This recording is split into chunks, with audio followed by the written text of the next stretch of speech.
Жалпы жеке меншікке қарсы қылмыстар, экономикалық қылмыстар құқық бұзушылықтың қауіпті түрлерінің бірі дейді құқық қорғау органдары. Олар қоғамның экономикалық тұрақтылығын бұзады, жәбірленушінің материалдық жағдайынан ғана емес, кейде денсаулығына да зиян келтіреді. Петропавлда солтүстік қазақстандық полицейлер экономикалық тергеулер департаменті және мемлекеттік кірістер департаменті қызметкерлерімен бірлесе заңсыз алкогольді өнімнің қоймасын анықтады.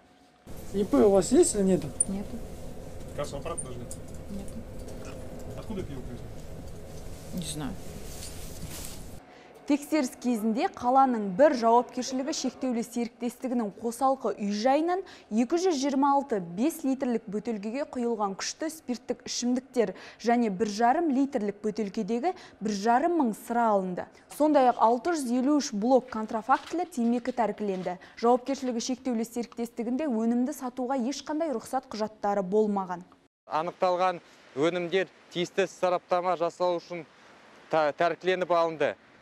Сараптама қорытындысы дайын болғаннан кейін күнәлі тұлғалар әкімшілік кодексінің 463 және 282 баптары бойынша жауапкершілікке тартылатын болады. Полицейлердің айтуынша заңсыз алкогольмен күрес адамдардың денсаулығын қорғауға бағытталған. Лицензияланбаған өнім тұтынушылар үшін қауіпті. Бұндай өнімнің сапасына ешкім жауап бермейді. Жыл басынан бері солтүстік Қазақстан облысының полицейлері заңсыз айналымнан 4,5 мың литрден астам алкогольдік өнім тәркіледі.